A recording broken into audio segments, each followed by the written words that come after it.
Camps में आए हैं, लोगों से मिले हैं, क्या असेसमेंट रहा है अब तक आपका सर?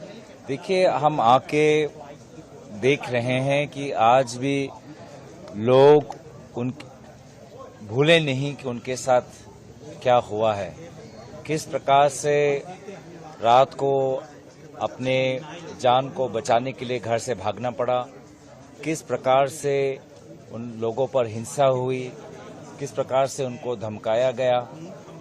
वो बीते हुए जो दहशत उन्होंने अनुभव किया है, आज भी वो जख्म आज बहुत गहरा है और बहुत कुछ हमको साथ मिलकर करना पड़ेगा ताकि उनके जीवन में हम सुधार ला पाएं। और इसी उम्मीद के साथ इंडिया अलायंस मणिपुर के विभिन्न शिविरों में गए हैं ताकि हम लोगों का दर्द और लोगों की क्या इच्छा है वो हम और बेहतर तरीके से जान पाएं। सर, हिंसाग्रस्त इलाकों के लिए सरकार का कहना है कि फोर्स लगाई गई है, शांति स्थापना की कोशिश की जा रही है। आपको यहाँ आकर क्या लगा सर, क्या देखा आपने? देखिए, अभी भी हम लोग कैंप में हैं, इससे साफ साफ जाहिर है कि उनका विश्वास सरकार पे नहीं है कि वो अपने घर वापस जा पाए। अगर सरकार का कहना यह है कि शांति आ गई है तो कैंप क्यों खुले हैं? इस जिले में ही हमने जो पता किया लगभग 300 कैंप है, लगभग 15,000 लोग हैं। तो अगर सब कुछ संतुलन में आ गया है, सब कुछ पहले जैसा हो गया है, तो कैंप अभी भी क्यों है? लोग कैंप में क्यों हैं? लोग कैंप में इसलिए हैं कि आज भी उनको अपने जीवन की सुरक्षा की चिंता है। लगभग इसी एक जिले में 15,000 लोग हमको जो कहा गया है कि शिविर में हैं। तो आज भी लोगों के बीच में जो डर है, उस डर को ये सरकार निकाल नहीं पाई है। और इसलिए हमारी उम्मीद है कि आने वाले समय में जब इसका चर्चा सदन में होगा तो चर्चा में और विलंब नहीं होना चाहिए। मेरा बस इतना ही है कि नो कॉन्फिडेंस अविश्वास प्रस्ताव पर और विलंब ना करे। पहले से ही बहुत देर हो चुकी है और देर ना करें। सर, आपने एक बात बोली कि इंडिया अलायंस आज अलग अलग जगह रिलीफ कैंप्स में जा रहा है, उसी में सरकार और उनके नेता मंत्री कहते हैं कि ये सिर्फ फोटो ऑफ कर रहे हैं। राजस्थान या पश्चिम बंगाल में क्यों नहीं जाते? वो यहाँ पे क्यों नहीं है? यहाँ पे क्या मुख्यमंत्री आए हैं? मुझे यहाँ तक जानकारी है कि इस प्रदेश का मुख्यमंत्री भी विभिन्न जिलों में नहीं गया है। प्रधानमंत्री गायब हैं। प्रधानमंत्री आए, सारे दलों का नेतृत्व वो ले। हमने तो नहीं कहा कि नेतृत्व हम लेना चाहते हैं।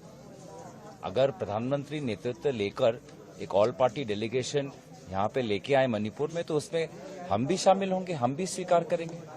वो अनुपस्थित क्यों हैं? इस प्रश्न का उत्तर वो कैसे देंगे? गया है मणिपुर, लगभग 21 सांसद गए हैं। उनका कहना है कि हम कोई मिस आउट करने नहीं जा रहे हैं, हम तो सिचुएशन देखेंगे, पीड़ितों से बात करेंगे। देखिए, सबसे पहले तो मुझे आश्चर्य इस बात का हुआ कि ये लोग कहीं कह रहे थे कि इंडिया मणिपुर जा रहा है। क्या मणिपुर इंडिया में नहीं है? इन लोगों से पूछना चाहिए कि आप मणिपुर हमारे इंडिया का गौरव है। जो समस्याएं हैं मणिपुर की, उन समस्याओं को समझने के लिए जो दिल चाहिए, जिसके तहत अमित शाह जी, देश के गृह मंत्री जी ने वहाँ 3 दिन प्रवास किया। और तब किया जब ये समस्या इस बार वाली वहाँ आई थी। तब तो ये लोग नहीं गए, तब तो यूपीए वहाँ नहीं दिखा।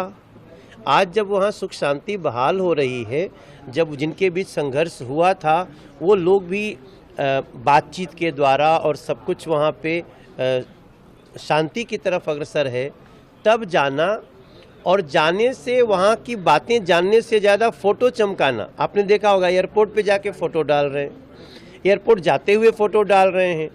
तो क्या आप सियासी पर्यटन पे हैं?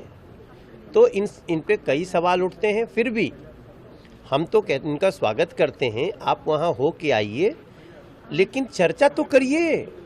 देश के गृह मंत्री जी लगातार कह रहे हैं कि आइए, हम कितनी भी लंबी चर्चा करना चाहते हैं, तो चर्चा करिए।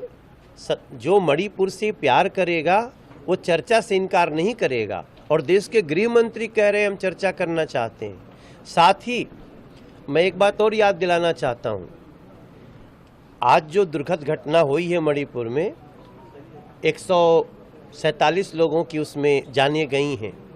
हमें जितना उसका दुख है शायद वो ये जो विपक्ष के लोग हैं उनको नहीं है, लेकिन इससे भी बड़ी घटना 1993 में घटी थी मणिपुर में, जहां 750 लोगों की जानें गई थी मणिपुर की। तो मुझे जरा ये विपक्ष बताए कि तब क्या गृह मंत्री वहां गए थे? तब क्या गृह मंत्री ने कोई बयान दिया था 1993 में? इस घटना पे तो प्रधानमंत्री का स्टेटमेंट भी आया है, और स्टेटमेंट की मैं बहुत पीड़ा और क्रोध में हूं। जिन लोगों ने घटना किया उनके लिए क्रोध है, और जो लोग इसमें विक्टिम हुए हैं उनकी पीड़ा देख करके पीड़ित महसूस कर रहे हैं प्रधानमंत्री जी।